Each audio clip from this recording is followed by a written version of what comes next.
예수님은 나의 왕, 나의 주인, 나의 생명이십니다. 하나님 아버지, 모세가 죽은 후 여호수아가 이어서 지도자로서 책임을 다하는 모습을 봅니다. 우리들의 공동체에서 세대 교체가 일어날 때 하나님의 때를 분별하고 순종할 수 있도록 인도하여 주옵소서. 예수님의 이름으로 기도합니다. 아멘.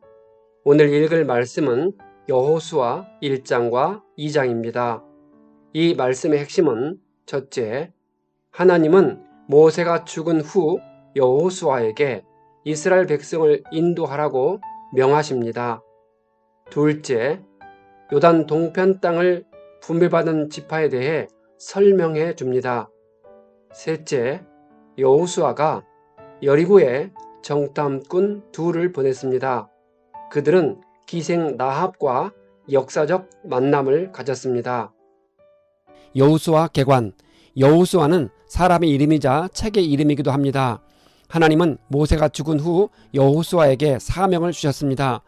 여호수아는 자신이 하나님께 받은 사명을 백성에게 설명한 후 2명의 정탐꾼을 선발해서 가나안 땅의 관문인 여리고성을 정탐하고 돌아올 것을 지시하고 보냅니다. 이스라엘 백성은 불순종으로 약속의 땅에 들어갈 수 있는 기회를 놓쳤지만 이제 하나님은 다음 세대에게 또 다른 기회를 주셨습니다. 이 책의 저자는 여호수아로 알려져 있습니다. 다만 여호수아의 죽음 및 장사했다는 내용은 대제사장인 엘르아살이나 그의 아들인 비느하스가 첨가했을 수 있습니다. 우리는 이 책에서 하나님이 자기 백성의 삶과 역사 가운데 적극적으로 개입하셔서 자신의 약속을 신실하게 이루어 가신다는 사실을 확인할 수 있습니다. 하나님의 백성들은 하나님과 더불어 믿음의 도전을 할 때 불가능하게 보이는 모든 난관조차도 능히 극복하고 마침내 승리할 수 있다는 교훈을 배울 것입니다. 1장, 하나님은 자신의 종 모세가 죽은 후에 그의 수종자 눈의 아들 여호수아에게 말씀하십니다. 모세가 120세에 죽었으며 그때 여호수아의 나이는 약 93세이고 갈렙은 약 77세였습니다. 모세가 죽은 때는 출애굽 40년째 되던 해 11월 말경이고 가나안 입성을 2달 정도 앞둔 시점입니다. 가나안 땅 정복이라는 큰 대업을 달성하려면 모세와 같은 원로가 중보해주고 조언해주면 좋았을 것입니다. 하지만 그것은 우리 생각이고 하나님은 여호수아에게 강하고 담대하며 두려워하지 말고 놀라지 말라고 하십니다. 그가 어디로 가든지 함께 하겠다고 약속하십니다. 하나님의 이 약속은 모세가 죽고 두려워하는 여호수아에게 위로가 되었을 것입니다. 이스라엘이 다른 족속의 땅을 탈취하는 것이 옳은가에 대한 의문이 있습니다. 모든 땅은 그것을 만드신 창조자 하나님의 소유입니다. 당시 가나안 족속은 극도로 타락했기 때문에 하나님은 그 땅을 취하여 이스라엘 백성에게 기업으로 주셨습니다. 하지만 훗날 이스라엘이 타락하자 하나님은 그들을 가나안 땅에서 추방했습니다. 하나님은 여호수아에게 임무를 주셨는데 몇 가지로 정리할 수 있습니다. 백성과 함께 요단강을 건너라고 하십니다. 그 땅은 하나님이 모세와 약속했던 땅이고 아브라함과 이삭과 야곱에게 약속했던 땅이기도 합니다. 하나님은 땅의 경계를 정해 주셨습니다. 이스라엘 백성은 하나님이 경계로 정한 지역 이외에는 가서는 안 됩니다. 하나님은 모세와 함께 하셨던 것처럼 여호수아와도 함께 할 것이니 강하고 담대하며 오른쪽으로나 왼쪽으로 치우치지 말라고 하십니다. 밤낮으로 하나님의 말씀을 읽고 읊조리라고 하십니다.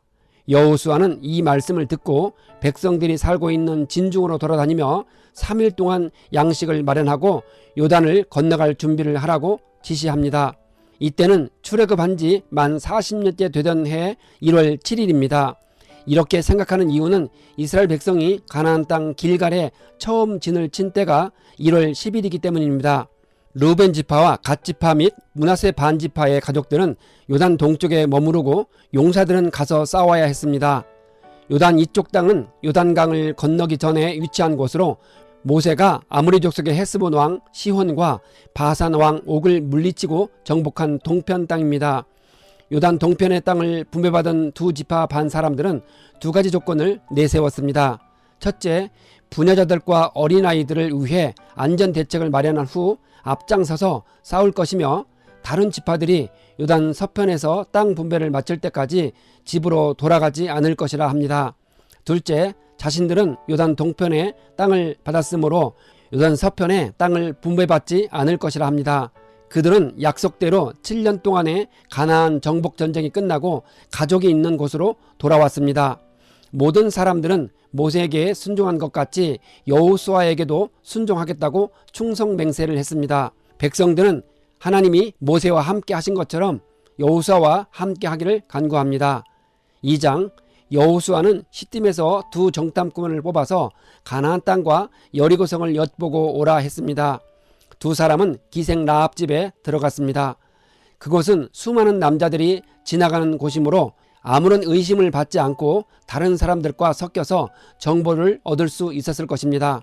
그런데 두 사람이 온 것이 들통이 나서 여리고 왕에게 보고가 들어갔습니다. 여리고 왕은 라합에게 사람을 보내 정탐꾼을 끌어내라고 했습니다. 그때는 이미 라합이 두 사람을 지붕 위 3대에 숨긴 후였습니다. 라합은 그 사람들이 이미 나갔으니 급히 가면 따라잡을 것이라 말했습니다. 이때 라합은 분명 거짓말을 했습니다. 하지만 거짓말의 본질이 악한 마음으로 자신의 이익을 위해 다른 사람을 속이는 행위라는 점에서 보면 다르게 해석할 수 있습니다. 라합은 여리고 왕의 입장에서 보면 민족을 배신한 자였지만 이스라엘의 입장에서 보면 귀한 동역자입니다. 라합은 이스라엘의 하나님을 두려워하는 믿음에 근거해서 자신의 목숨을 걸고 정탐꾼을 숨겨주었습니다. 신약성경 히브리서에서는 라합의 행동을 믿음의 행위라고 해석하고 있습니다. 여리고성이 함락될 때 여호수아의 지시에 따라 정탐꾼들과 약속한 대로 라합의 집에 모여있던 그녀와 가족과 친족들은 모두 구출되었습니다. 정탐꾼들이 잠들기 전에 라합이 올라와 그 이유를 말합니다. 라합은 하나님이 가나안 땅을 이스라엘에게 주셨다는 것을 알았다고 합니다. 그들을 심히 두려워해서 여리고 주민들의 간담이 녹는다고 합니다. 이스라엘의 하나님이 홍해를 건너게 하고 아모리 왕을 전멸한 일을 알고 있다고 합니다. 여리고 사람들이 하나님이 행하신 이야기를 듣고 간담이 녹고 정신을 잃었다고 합니다.